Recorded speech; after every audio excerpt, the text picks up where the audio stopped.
The moment you think you're very smart, the likelihood that you make very dumb mistakes skyrockets, in my opinion. We let others seek product market fit, and then if they will sell it to us, we will acquire their company and try to make it even better than they have made it up to that point. The reason why we took that route, I think, is precisely because we crashed and burned by being arrogant in thinking we knew what the market would want and we could build it for them.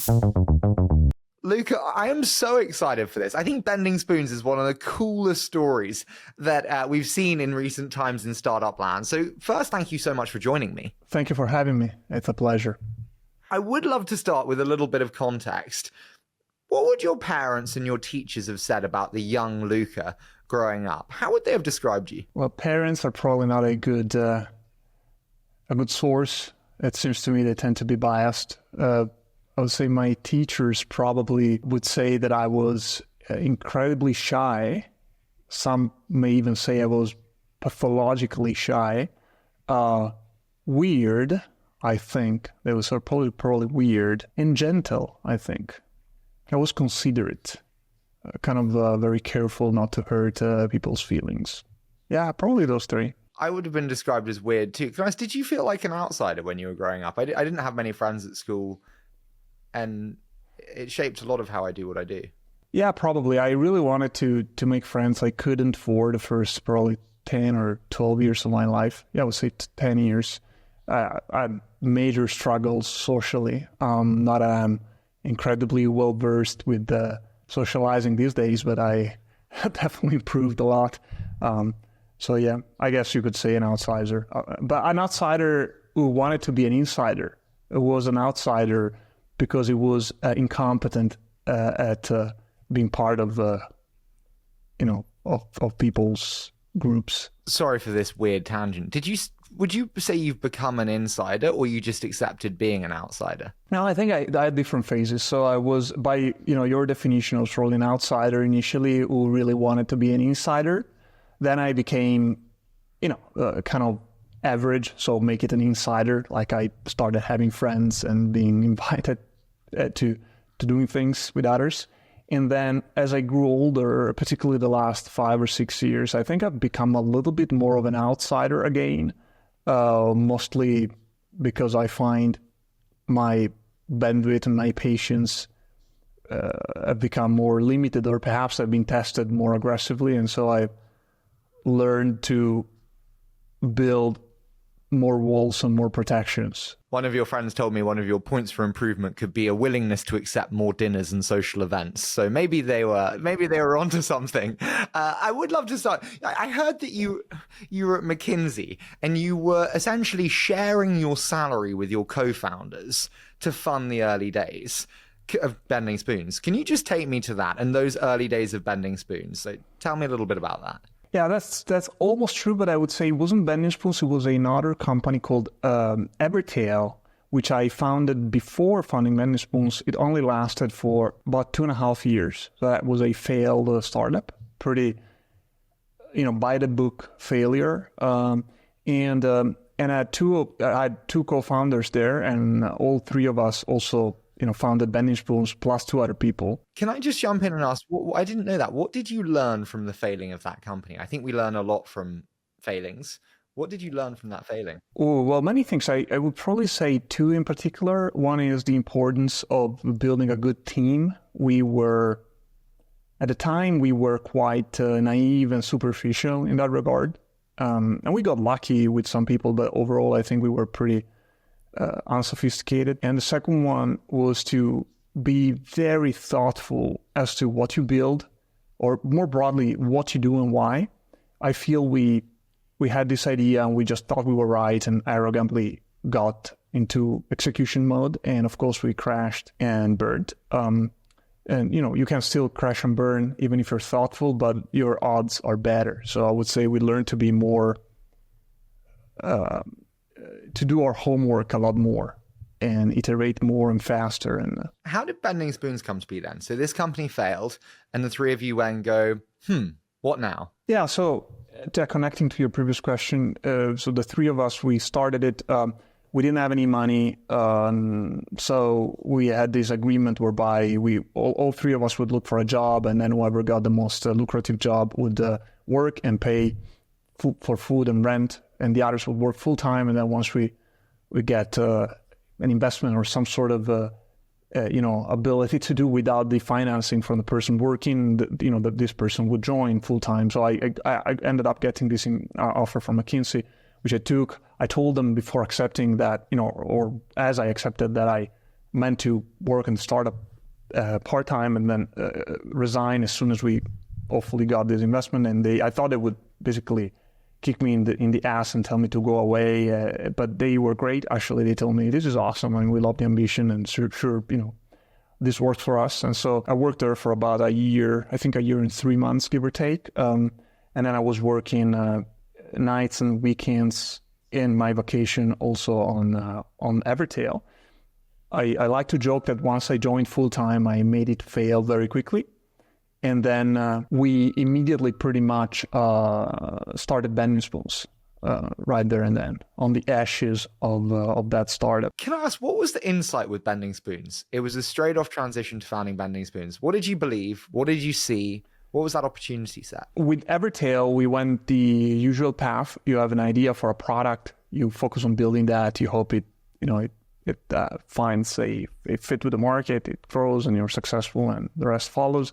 We took the opposite direction, as in we focused on building a platform of technologies, know-how, company culture, employer brand, fully optimized, not for launching a product or specifically a technology product, because that's what we love doing, but acquiring a product that has shown fit with the market, but where we feel there is some a substantial untapped potential, and then we work to try to unlock that additional potential. So that's a very different approach. We let others seek product market fit, and then if they will sell it to us, we will acquire their company and or product and try to make it even better than they have made it up to that point. The reason why we took that route, I think, is precisely because we crashed and burned by being arrogant in thinking we knew what the market would want and we could build it for them.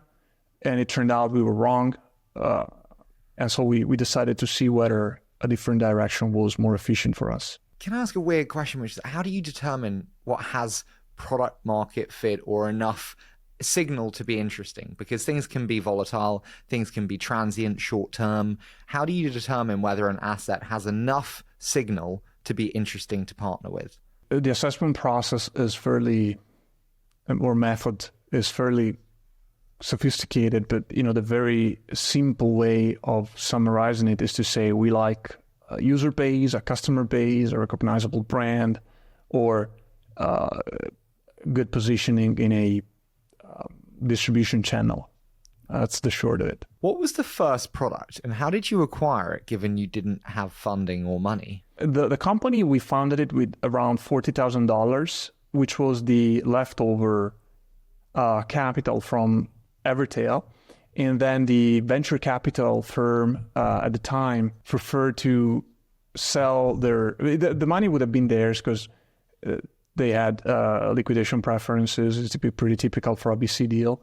But for them, it was more of the hassle of going through the liquidation process for $40,000 and paying for lawyers and all that. And so they sold their shares to us for, I don't know, €1, I think, or something. And then we liquidated Evertail, and then we founded with a different group of people, as I mentioned, the same 3 founders plus 2 employees we had at Evertail. We founded Bending Spoons. The first product wasn't an acquisition. I think the first 2 or 3 were very simple apps.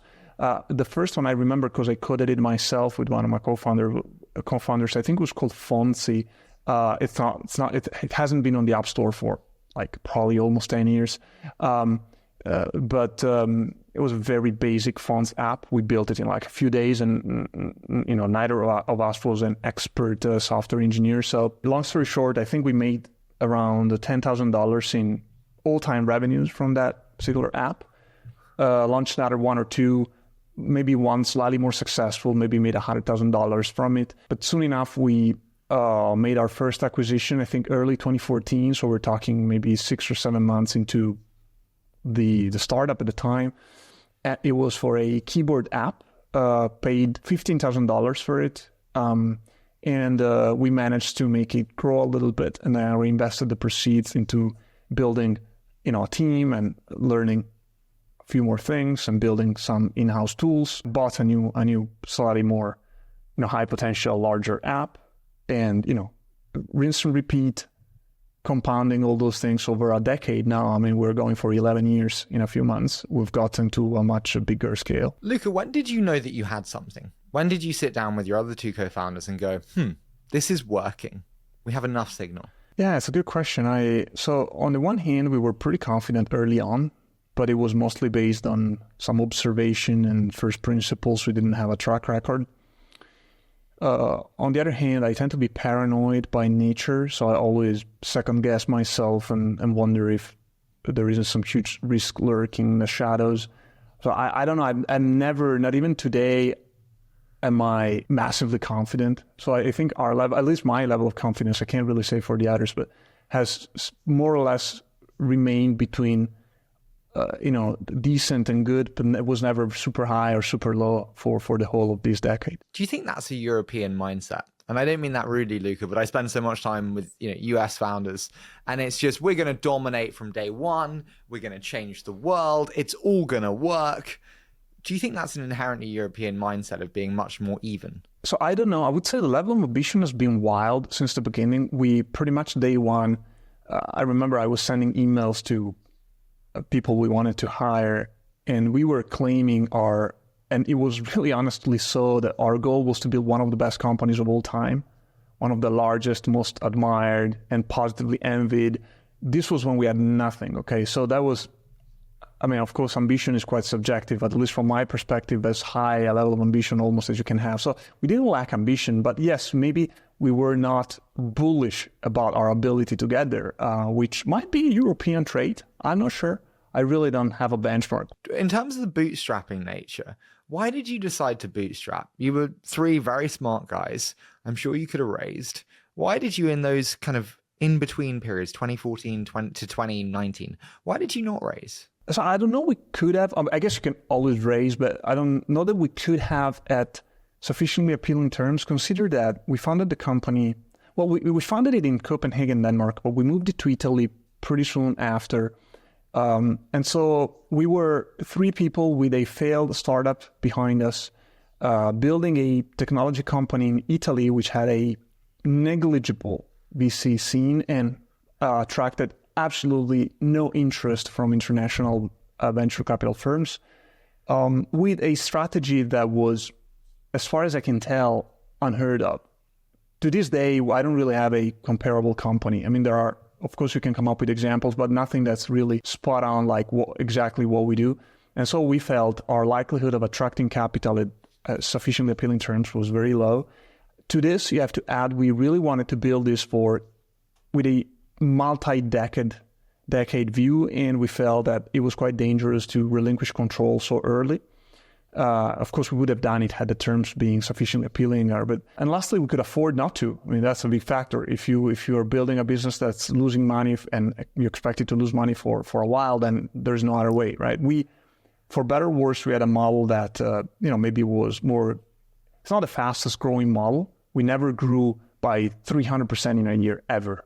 So it was more of steady pace. On the flip side, we were cash flow positive early on. At least we made it so, and so we could afford not to raise. Luca, how would you respond to me saying it's like a PE model, buying kind of distressed assets, potentially turning them around and having a roll-up play? Is that wrong? I would say yes. But again, it depends on the level of depth and sophistication one is looking to categorize us with. And I would say the main differences are the private equities typically, they focus on finding sufficiently cheap financing and then making some relatively high level improvements and then make a profit a few years down the line.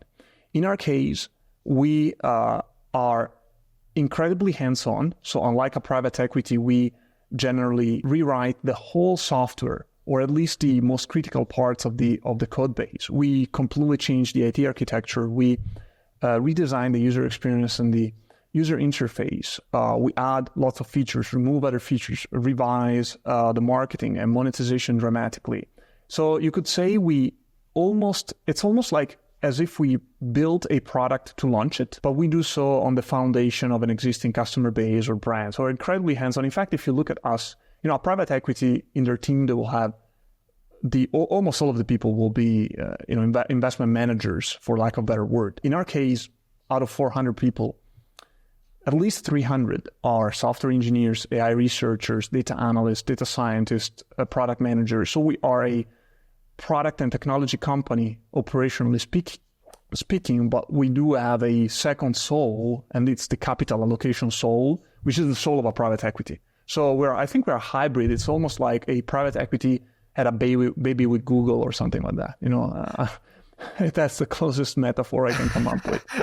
I like it. We don't necessarily acquire distressed assets. I know that some people have characterized it that way after Evernote, because Evernote, some people thought would qualify as such, but we have acquired a lot of products that were on the way up, some that were flat, some that were on the way down. We really don't have an opinion in that regard. We just need the price to be right and the opportunity to improve the product to be significant enough. Can I ask you, in terms of capital allocation, how does capital allocation in Bending Spoons work? Because you have several different products, Meetup, you have Evernote, you have Remini, you have a lot. How does that work? Is it like cash sits in Topco and then is allocated by you into sub products? I'm just intrigued. Yeah, the cash is managed at the top company level. Yes, not just that. All resources also are our team members, and we were very fluid in that regard. The principle is simply to apply our resources to the next most valuable opportunity. So, in other words, we will ask ourselves the question: if we were to allocate our resources, both capital and the talent we have available, to this product or that product, based on the backlog of ideas we have to improve the product and the marketing of the product, where would these resources unlock the most value on a per unit basis? And of course, that's an assessment that remains fairly noisy. It's not that you have it very precise, but that is the principle we try to implement in practice. Do you ever kill projects? Yeah, absolutely. If we feel that it's not working. I remember one particularly we built a few years ago that cost us a lot. I think we invested $6 or $7 million in it. And we completely eliminated it. Whoa, talk to me about that. That's unbelievable. Yeah. So that was probably 4 years ago, give or take. It was called PlayOn, and the vision was to build kind of a Netflix of mobile games. So a Netflix, not in the sense of streaming, but in the sense of you pay one subscription, you have unlimited access to basically as much content as you can possibly consume. At least that was the vision. And we built a team. We licensed many games, 50 to 100 games, some of which pretty significant games on mobile. The licensing was quite expensive. And we built an app for the user to be able to subscribe and then access the library of games. And we really thought it would be... That's exactly a case of us thinking, okay, this cannot possibly fail because it's such a good deal. There's plenty of players spending hundreds of dollars a month to try many, many different games, most of which are pay up front. You don't even know if you like it in the end. And we only ask for, we had different price points and we tested all sorts of things. But, even the most expensive monthly subscription was maybe $10 or $12. So relatively inexpensive for someone who looks to play maybe 1 hour per day. That's a very good value for money. But it never flew. I mean, the KPIs were terrible. We could never make it work. And then roughly at the same time, Apple released Apple Arcade, which is almost the same thing. And we were like, oh my God, this is so unlucky. But you know what? I think it really didn't play a role in our product failing. I think Arcade is not a great success either. No, it's not. But what did you learn from that failing? I'm intrigued again there. Well, I think it reinforced the lesson we had with the Everytail startup I mentioned earlier, that you have to, at least we feel we have to be intellectually humble when it comes to our ability to predict what the market will want, particularly when it comes to very new things. And if you're replicating, say, something that works in the US and you do the same in Germany, I think you can be more sure that it will work. Still not certain, but it's more likely to succeed. But if it's something very new, and at the time, to my knowledge, what I just described was unique. I'm sure someone will have seen something similar and now claim I'm uninformed. But based on our research at the time, there was nothing like it, certainly not on mobile. And so when it's something so new, the likelihood that you are delusional as to the chances of success is pretty high. So I always suggest lower the odds in your equation. Assume you're being positively biased toward your idea. The truth is probably worse than you think it is. I love that. Can I ask you then, if we switch tacks, because that's like creation of a product, and again, thinking that you can create product market fit with a new one. If we then switch, I'm sorry, you must be really fucking bored of hearing it, but then you switch to Evernote, which is a very well-known brand and a very significant customer base. What was the thinking around that acquisition? Because I just call a spade a spade. People were like, that's a turnaround. The brand is going down and declining, but you saw value there. Can you talk to me what you saw that others didn't and how you thought about that acquisition? Well, I don't know what others saw in it or didn't see in it, but we thought we could improve the product, monetize it more efficiently, and also run the company more efficiently in terms of costs. So we felt all three levers were offered a little bit of space for improvement. And so we're very excited to acquire it and work on it. It's also, I won't deny it, it's especially exciting when you get to, as a tech person, someone who's loved working on digital technology products for now almost 14 years. It's particularly exciting to be able to work on something that is so relevant.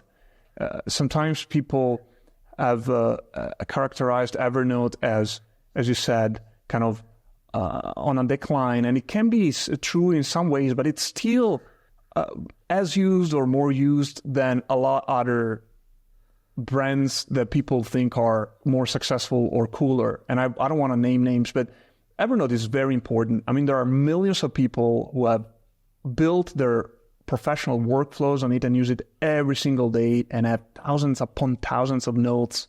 So it was very motivating for us to be able to at least try to make it better. And I think we've done, the team, I haven't done much, but the team has done a lot of work in that regard in just 1 year. How do you think about pricing these assets? Because, I'm in early stage venture where we all lie and say that price doesn't matter, where it still does matter, by the way. But price really matters when you're you. How do you price these assets? The theory is simple. Now applying it successfully is difficult, but the theory is that you try to project. In our case, well, before you were asking me, how are you different from a private equity? And I said the biggest difference is that we are incredibly hands-on product technology operators. So it's not just a financial play. The other big difference is that we acquire to hold forever. We never sell. I won't say it will never happen. It may occasionally, but it's never happened to any of our significant assets. And so we buy to retain for potentially decades. And so the way we value these assets is consistent with this. We don't speculate as a private equity typically would on what the price earnings multiples or EBITDA multiples could be once I sell it in 4 years. We literally just look at free cash flows. So we project free cash flows for as far in the future as we can, discount them. And so it's an IRR NPV calculation that informs our willingness to pay a certain price. Now, again, that's financial theory. That's pretty straightforward. The difficult part is how do you project that accurately? That is devilishly difficult, of course. And the hard thing is, you've got to make the seller want to sell at the price. And actually, it's like secondaries today, which is there's a big chasm between what the buyer's willing to pay and what the seller's willing to sell at. How do you find seller response to your pricing analysis? So we don't really convince anybody to sell. I think people are, these people are always adults, generally highly competent, intelligent professionals who have their own clear view of value. What we try to do is be quick, and decisive in determining our price. We try to make an offer that's not a bluff. It's an actual, a very good offer and close to the maximum we are reasonably willing to offer. And then they decide. I mean, if they don't like it, we walk away. But historically, we have never lost a process, meaning every single time there was willingness to sell and we had a chance to bid, because sometimes you don't get to know about the opportunity and you only hear about it after the deal is done. Every single time, to my knowledge, our offer ended up being the highest. And I think the reason is, one reason could be we're terrible negotiators. Another reason is because of our model and being so operationally involved and trying to improve the product, the operations, the marketing, the monetization, everything so deeply, it's a lot of work. It doesn't, you don't scale it as quickly as buying just from a financial point of view would, but you can unlock more efficiencies and therefore you can offer a better price. In terms of, I'm a venture investor for my sins. I quite enjoy financial engineering. When you think about like the weight of capital, how do you finance the acquisitions? Is it on like raised capital? Now, obviously you've raised. Is it on debt capital that then you have like very low cost of capital on? How do you think about efficient use of cash for acquisitions? So that certainly is pretty, common playbook. Equity, for sure. Most of it has been retained earnings. We have raised, I think, a remarkably little equity relative to our financials and our valuation. So that has helped. But really, up until Evernote included, which is a year ago, on first approximation, I can say that all what we have done through our own earnings and debt. When we raised, prior to Evernote, we had raised a little bit of equity, but it was almost immaterial in the grand scheme of things. Now, more recently, we have raised more equity, roughly $200 million over the past 10 months. But again, I think most of it is our own cash flows and debt. When you think about the deals that you've done, without sounding bad, have you mispriced any? And in the ones that you mispriced or misjudged, what did you not see that you should have seen or would like to have seen? There hasn't been a single one we have priced correctly. Thankfully, we have made mistakes in both directions. So sometimes things went better than we thought, and sometimes they went less well. I think probably the most significant problem or error we've made, particularly from the, let's say, the downside negative point of view, has been to project future rates of user acquisition too optimistically.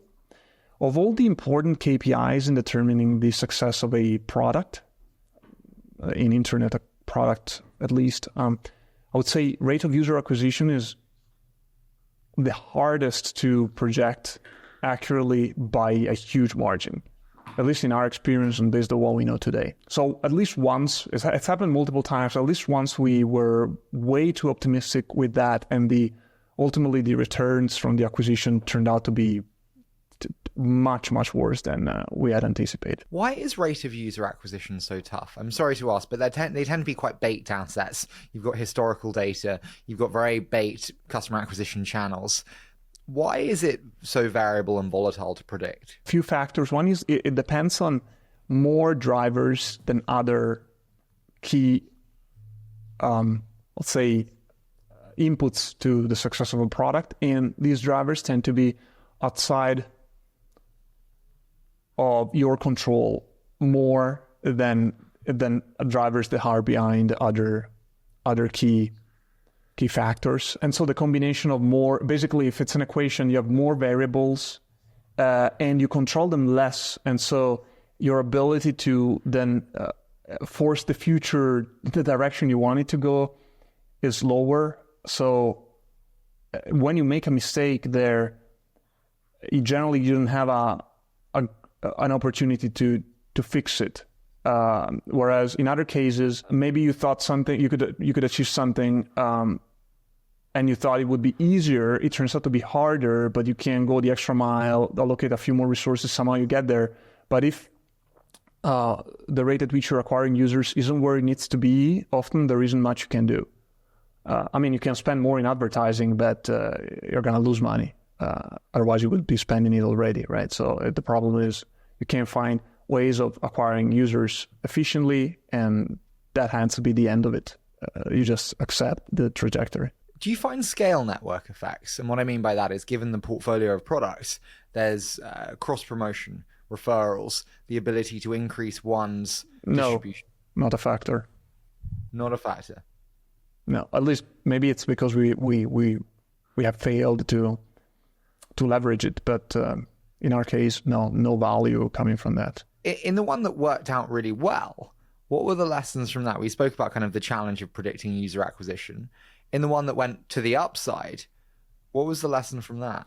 Yeah, there are some small tactical lessons. I don't think they're even that interesting, but the bigger lesson, I don't teach it. I think Warren Buffett teaches it, and other great investors, is acknowledging the incredibly high level of unpredictability of some of this and bake in appropriate safeguards, particularly a sufficiently large margin of safety. So when you are wrong, as long as you're not massively wrong, it doesn't destroy you. Maybe you won't be happy with that investment, but it doesn't destroy you entirely, and you can move on to live to fight another day, as they say. How do you build margins of safety? Is that in diversification of product lines? Is that in pricing? Well, that helps. Yeah, probably want to do it both on the individual, let's say, capital allocations, for example, and acquisition, but the same concepts would work if you allocate capital in R&D, marketing, because that is still cash. It's no less real than if you buy a company. So you probably want to bake in a good margin of safety as you do that, and then naturally, if you have a broader portfolio of initiatives, whether it's multiple products like we do, or multiple R&D projects, then you're further protected.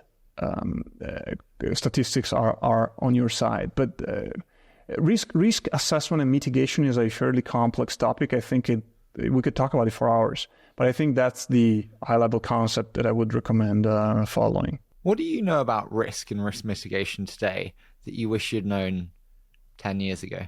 Well, again, the bigger lesson is assume you're not as smart as you think you are. That's probably the most valuable. The issue here is that most people who end up making significant capital allocation calls, generally those people they wouldn't be there if they hadn't been somewhat successful by most measures. Sometimes, academically and then professionally, but at least professionally, right? Otherwise, it's unlikely to imagine that someone would be managing $50 billion or, a scale up worth billions. And so if that's the case, it's very easy to think too highly of yourself. And that is very dangerous. The moment you think you're very smart, the likelihood that you make very dumb mistakes skyrockets, in my opinion. So now you need to retain a little bit of self-confidence, otherwise you won't make any moves. But I think a healthy level of second-guessing yourself, assuming you're biased in favor of your ideas, that you're lazy and don't want to look into a certain risk factor because it's going to take you 50 hours of grinding through benchmarks and analyzing data, that you should assume that's the case and adjust your aim accordingly. Luca, when did you take too much risk on an asset? Too much that you shouldn't have taken? It's difficult in hindsight. It's like if you play a hand of poker, it's quite dangerous to assess whether you played it well based on the results. So I'm thinking, based on what I knew at the time and what I could have possibly known, I think we did buy, maybe multiple times. One that's obvious to me, we did buy this app. I'd rather not mention it by name, but a pretty significant product. We made the mistake I mentioned earlier. So we were quite bullish that our projections of user acquisition rates were conservative. And I think we were a little bit lazy in really studying the underlying factors driving user acquisition historically. We just looked at it in aggregate and a bit naively. Had we done our homework more thoroughly, I think we would have spotted that some of the underlying factors were waning and dropping quickly. and that consequently the rate of user acquisition was likely to shrink faster than we had anticipated, because we had actually projected it to decline, but not nearly fast enough. And so, that's certainly a case where I feel I'm not very proud of the way we handled ourselves. I think we did a mediocre job there. Did it change how you do it? Like, did you review the process? Every year or so, we try to spend an hour reminiscing that particular situation, like a repeated retrospective. We have dissected our mistakes ad nauseum, so it's not that we're going to learn anything new, but I think it's healthy to remind yourself just how lazy and dumb you were at some point, so you don't assume you've become hardworking and smart all of a sudden. I do love your humility. Can I ask you, on the flip side, was there a time when you didn't take enough risk and you're like, come on, Luca, you should have done more there. We could have been more aggressive. I think so, yeah. I think it's probably one of my greatest shortcomings as an entrepreneur and manager. I feel I'm too concerned, scared even of disappointing others, colleagues, investors. And as such, I believe we have waited a little bit too long to raise capital. We've waited a little bit too long to push on the accelerator to implement our strategy at the fastest speed we were capable of. I feel our level of caution has been, generally speaking, excessive. And I think had we been more aggressive, we would have made more mistakes. But overall, I believe we would have created more value for our share owners, our colleagues. You can't really A/B test life. And so maybe it's not the case. Who knows? But that's my read in hindsight. Do you care? Unfortunately, yes, that's the second. It's part of I was just mentioning I'm too concerned about disappointing others. I think it's basically that. I thought about this quite a lot. I don't think I want others to think highly of me. I don't think I'm egocentric in that way. But it really bothers me if they hate me or think poorly of me. So it's more like the downside or the negative end of the spectrum that really annoys me or frustrates me. I don't necessarily seek to be on the other end of the spectrum and be praised, but I hate it when they really don't like me. And that's a major handicap in my role. Many of the best CEOs, they don't give a shit to a fault even. I think it's a superpower to have. I've tried to be more resilient emotionally in that regard. Over time, I've gotten more fatalistic, and you grow a thicker skin. When you get criticized a lot, then at some point you either die or give up or grow a thicker skin. So I've been able to grow a thicker skin, but that's an issue for sure for me. I was walking in the park with a friend of mine who's the founder of a $20 billion business, and I was moaning about something, and he was like, Harry, shut up. Your job is to get punched in the face 50 times a year and just get up every time. That's life as an entrepreneur. Like, get on with it. My question to you is, what do you tell yourself when you do get punched, when you do get that hit down? What does that voice in your head say? Well, I think I'm very self-critical to a point where maybe it's unhealthy.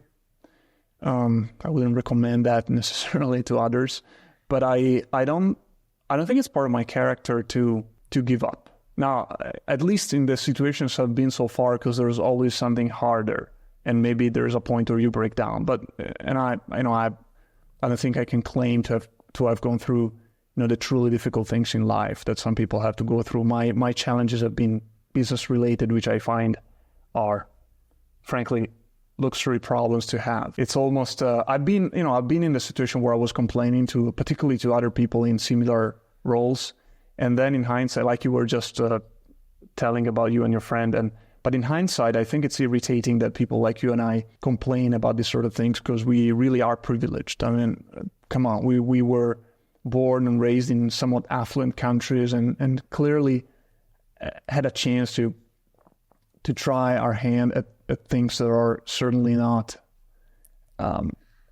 terrible. I mean, it's a privilege to be able to do at least what I do. I think you probably feel the same way about what you do. So maybe we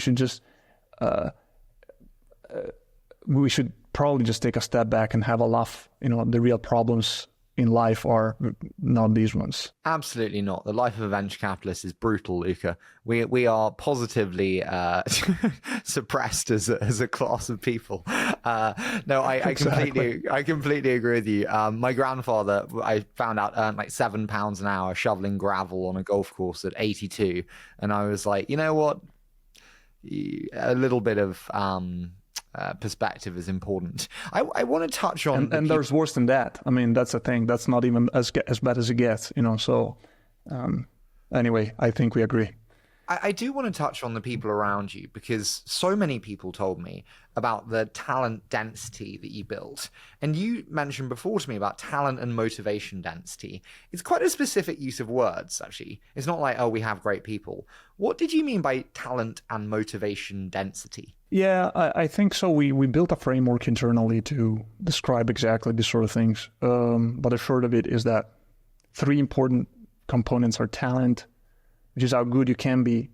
In our definition, I'm not saying this is, you know, kind of a standard definition. Then there is experience, which is the exposure, the cumulative exposure to relevant experiences, which will help you, based on your talent, unlock your potential. And then there's motivation, which is kind of a multiplier factor, going from 0, let's say, to 1, where based on how much you care to be great in that particular context, you'll do better or worse within the range determined by your talent and experience. It's a trade-off. When you hire people, you can say, I want to hire for experience, talent, motivation. You can, but you're going to do worse at any one of these than if you focus on just 1 or 2. In our case, we chose to focus on talent and motivation, almost entirely disregarding experience, because experience we can provide, talent we can't, motivation we can try to create the conditions for it, but you don't change what someone wants and cares about, and this is the way in the long term we have the best team we can. Let's just unpack those. Like talent, what does that mean, and how do you test for it? Is it raw skills, and how do you test for them? We try to test people as much as possible practically and measurably. We have come to be wary of interviews, at least the more traditional and structured interview, where the interviewer will just ask a bunch of questions and then tell you how they feel about the candidate. We discovered that is not a good predictor. And so we try to have practical tests, or at least tests that simulate or require the underlying abilities that the actual job will require. And we try to go more toward general problem-solving abilities than, as I said before, acquired knowledge. So we're fine to have someone who doesn't know the things as yet, as long as they show us that they have the work ethic, the ability to learn, the right teamwork mentality to then be great at our company. So that's talent. Motivation? How do you test motivation? You need to try to understand what triggers the person in a good way. What are the factors which, when present, drive the person to really give their best? With recruiting, like I should say everything in life, the goal is not to be perfect. It's just to be less bad. And so it's not that we are great and all of a sudden can get people to be as motivated as possible. We just aim to be a little bit better than most companies and a little bit better than we were yesterday. And I think we have improved substantially, but it's still wildly inaccurate, our prediction, but better. And that's worth something. What have been the biggest mistakes you've made in talent identification and hiring? Yeah, I mean, too many to count, but I would say, broadly speaking, the biggest one was to assign too much weight to experience. In that trade-off I mentioned earlier, ultimately, if you assign a lot of value to experience, you get someone who's more valuable immediately or early on. But then because you've had to trade talent and motivation potential off for more experience, you'll have a lower level of contribution in the long run. And so we saw that quite clearly. We hired multiple experienced people who turned out to be absolutely amazing. It's not, it's just on average that I think we did that a little bit too much. but we have since adjusted our aim accordingly. In terms of density, how important is it for you that people are together, that there's a physical co-location? Yeah, huge topic. I don't know. We have seen that working together physically tends to drive, well, I won't say tends to drive, tends to correlate with higher levels of performance. It's really hard to tell whether that's because people are in the same place on site or it's a consequence of the fact that people who are intrinsically more motivated about working at the company or doing what they do, they also want to be with others, because if you really care, you typically tend to want to be where the action is. And so it's simply that it's self-selected, that sample. I don't really know, but we have incredibly high performers who work remotely all the time too. It's just on average slightly less probable. Our decision has been to fully support remote work because we get to attract talent from a broader pool of candidates. And again, we do have some of our best performers are working almost entirely remotely or completely remotely, but we do pay a price for that. It's not clear cut. When a company decides to only do on-site, I don't feel I can say it's a stupid move. I don't have enough information. I could see how that could ultimately prove to be the right move. For us, it's kind of toss of a coin. We're not sure. So we just keep all options open. And again, we're very happy with our remote colleagues. They are great. And again, some of them are some of the best colleagues we have. Do you pay remote different to normal? Standardized pricing is a hard thing to get in terms of remote talent, depending on where they are, different prices. Currently, we have the same salaries regardless of where you are. Can I ask, obviously being in Italy and in Europe, I suffer from this assumption too, but a lot of our American friends and counterparts say, you lack the ambition. The young people don't live to work, they work to live. Do you agree with that assumption on Europe? I know it's a general statement, but do you think it's fair? Well, I don't think anybody should live to work. I don't know that you should even try to make a distinction between life and work. To me, life includes work, includes play, includes love, includes exploration, includes sorrow, happiness. So I think they're just on two different dimensions, and it's just illogical to compare them. But having said that, I will say, I believe I don't have a lot of certainties in life, but this is one of the strongest opinions I have. And that's that if you want to have a chance to be the best or one of the very best at what you do, not only do you need to be very talented, whatever talent means for relevant to that particular pursuit you have, but also you need to work your ass off for a very long time. In a competitive world, this seems pretty straightforward to me, and I've seen it proven out with almost 100%, let's say, with a track record of almost 100% in the people I've seen being great at what they do. It is very rare that they haven't tried very hard to be great for a very long time. So that's my general appreciation for hard work. I don't think it should be imposed on anybody. I don't think it's either morally good or morally bad to want to try hard to be great. I think it's really arbitrary, whatever you want to do with your life. Now, I don't know if Europeans are more ambitious with themselves and or more willing to put in the hard work that's needed to then fulfill that ambition than, say, Americans or Asians or Africans or people from Oceania. I have no idea. To be honest, I found lazy as well as hardworking people from pretty much every conceivable geography. I'm not really sure there's a correlation there, but there could be. I mean, these things have a strong cultural root to them as well. So I wouldn't be shocked if we found that different populations tend to behave differently in this regard. I don't mean this route, so forgive me if this is too direct. You feel like you're quite hard on yourself. People say the same to me. Do you ever give yourself a bit of a break? Maybe I am, maybe I'm not. I think, as I said before, I feel very privileged. So I don't want to sound like I pity myself for being hard on myself. It's okay. I'm as lucky as it gets. I have a big dream. I've been very fortunate to find and be found by amazing people I love working and living with. I get to pursue my dream, to be part of a team with a big ambition, love my job. And yes, it's a sacrifice often, including the hard truth of not being great at many things and trying to be better. But yeah, I think I wouldn't want it any other way, to be honest. So, final one for you before we do a quick fire, but many mutual friends said I had to ask about your co-founder relationship, saying that it's a very unique pairing.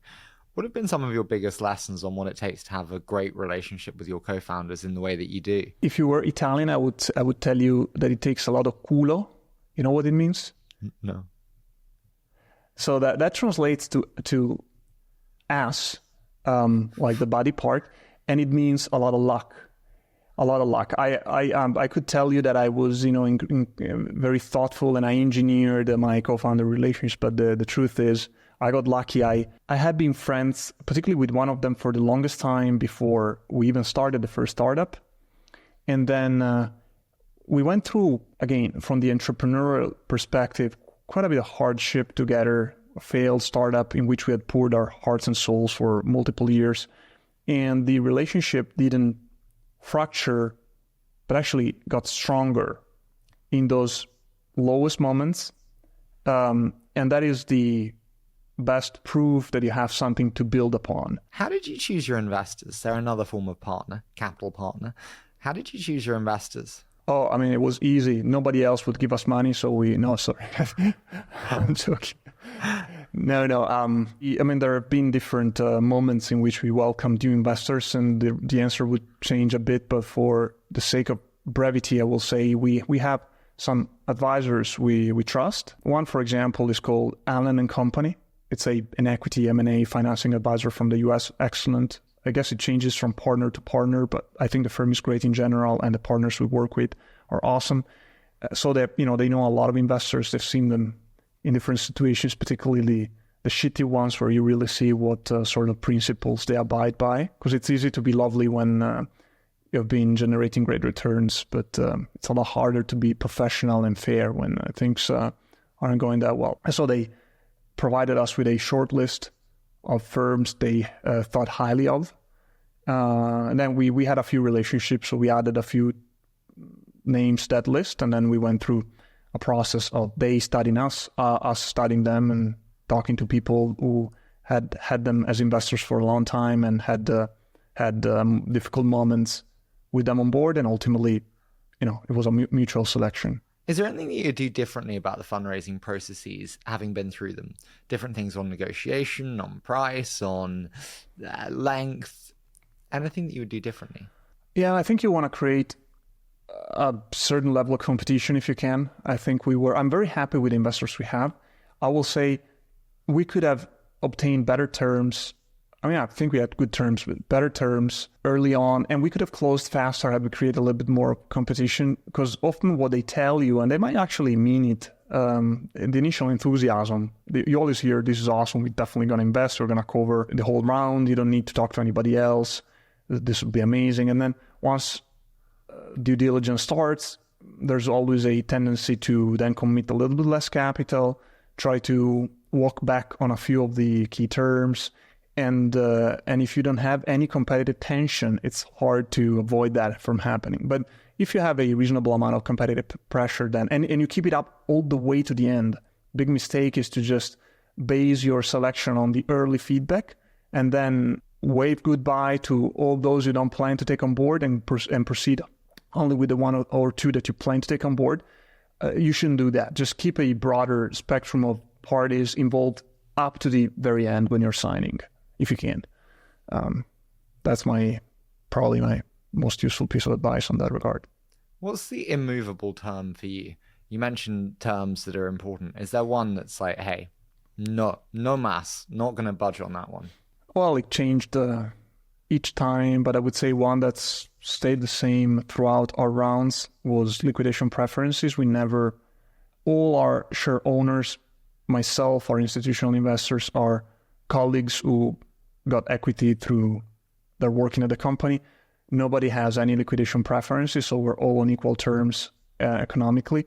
The reason why we fought very hard to avoid that is we didn't want our colleagues who, despite our efforts to educate them financially, of course, are not as financially savvy as an investor. And unlike an investor which has maybe dozens or even hundreds of investments, many of them bet their, metaphorically speaking, their house on the company. We really didn't want to be in a situation where, had things gone poorly, then everybody would be left empty-handed but one or two investors. So that was something we really pushed against. Well done. That's a good thing to be able to push against, and that's not an easy one with the scale of cash you raised. I do want to move into a quick fire, Luca. So I say a short statement, you give me your immediate thoughts. Does that sound okay? Yeah, well, let's do that. What have you changed your mind on in the last 12 months? I should try to read as many books as possible. Ended up changing it to quantity. I wouldn't say is irrelevant, but not so important. What's really valuable is to select them well and try to read each and analyze each in depth, really ponder it. You learn a lot more. It's a lot more useful that way. What 3 books would you most recommend to someone listening? Our Mathematical Universe by Max Tegmark. So I read a lot of books, so I could probably come up with many. But I'd say The Selfish Gene by Richard Dawkins. And then maybe to go non-fiction, fiction versus non-fiction, just to make it a little bit more varied list. I would say A Gentleman in Moscow by Amor Towles. I believe that's how you pronounce it. A wonderful novel. Maybe the best novel I've ever read. One of the best. Really great. I was going to suggest Venture Deals by Brad Feld, and so you have a lot more diversity than me, Luca, so don't worry. Some people tell me I need to get out of venture. I probably agree with them. What does a day look like for you, dude? Do you have a routine? I'm just intrigued. Like, you look like a fit dude. I mean, I don't think I have anything incredibly surprising. I wake up around 7:30, walk my dogs, go to the gym, can run, maybe lift weights. I try to mix it up a little bit. Then I have breakfast and read at the same time. That's my half an hour of, let's say, meditation, not like proper meditation, but to me, reading and eating a light breakfast is really recharging. And then I have my work day. I try to have a lot of time to do individual work. I think you'd be surprised by how few meetings and external meetings particularly. This is what we're doing here is quite rare for me. I maybe do 2 of these, 3 per year max. So most of the time I spend it doing individual work. We promote individual work a lot at the company at all levels. We want all of our managers to be incredibly hands-on. Do you not have direct reports that report to you, Luca? Yeah, I do. We do one-on-ones once every 2 weeks. So that doesn't take, maybe it takes about 5 hours a week. And then I have other meetings, but I would say I probably have no more than 20 hours of meeting a week. And I squeeze in maybe 40, 50 hours of individual work each week, doing all sorts of things. Yeah, and then I tend to be done around maybe 8:30, 9 in the evening. I spend an hour with my fiancée, with my dogs again, maybe just chatting, watching part of a movie, eating dinner, then walk the dogs again, read a book, fall asleep. Pretty simple.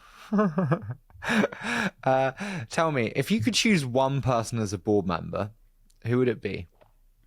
Can be anyone. I will pick Siddhartha, the fictional character from the book by Hermann Hesse. I think it'd be great as a board member. Well, I wasn't expecting that. Most say Bill Gurley, so good. That works. That works That's for boring. me. Come on. That works for me too. What's the biggest piece of BS advice that you hear most often, Luca? Well, there's a lot of BS in the world. That seems to be the norm. But I will say, it doesn't qualify as advice, but the opinion I hear most often that I think is really poorly informed and poorly thought out is that artificial intelligence will create more jobs than it will eliminate. I believe, and again, the future we will see. I might be very wrong, but I'm quite confident that it will prove to be otherwise. Destruction of jobs. Yeah, it far in excess of job creation in the medium long term. I don't know if it's a few years or a few decades, but I'm quite convinced of that. Penultimate one, what's the kindest thing anyone's done for you? This is easy. I've been asked before. It's two friends from middle school or classmates. It would take a long time to explain, but the short of it is, I told you I was almost pathologically shy at the time. They went out of their way to pull me out of my shell and teach me how to socialize with others. They, for two kids of 10 years of age, both of them, to do that showed a level of I think selflessness and maturity that I still remember today with incredible gratitude, and it changed my life for real. Incredible moment. And as thanks, I mean, it lasted for months. It was an effort they made for months, and it was very meaningful to me. I'm very grateful to this day. And you gave them 10% of Bending Spoons to thank them in gratitude. I did not, but maybe I should. Well, it's a $230 million gift. I'd help you socialize more if that was on the cards. Final one for you, Luca. The most ambitious that you can be for Bending Spoons, 10 years out. What is Bending Spoons then? Like, if everything goes right? I do think and hope we can continue doing roughly what we do. We like what we do. We think it has potential, and we have fun doing it. I think we can do it at a much bigger scale. We can do it a lot better.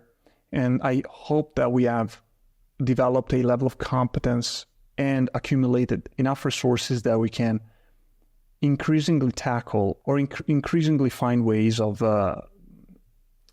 making a positive difference. I think it's quite difficult in business. Everybody talks about it, but it's very few businesses that you can really say, they're making a very positive difference. I don't think we make a very positive difference, nor do 99% of the businesses, as far as I can tell. But I would like to be in a position to make that difference without a doubt. I love to see, the things like the Gates Foundation. It's very inspiring to me, being able to tackle polio and almost eradicate it. I mean, they failed, but they got close, and they probably succeed at some point. That is incredibly inspiring to me. So being in a position to do something like that, maybe it doesn't have to be, charity can be many ways. Maybe it's charity, maybe not, but have that level of resources and credibility and access to tackle some of those problems at that level, that would be a dream come true. You mentioned that you do, 2 or 3 of these a year. Thank you so much for agreeing to do this with me. I've long been an admirer of the model that you have. I've wanted to do it for a long time. So thank you so much for the time today, Luca. Thank you, Harry. My pleasure, and congrats on all you do.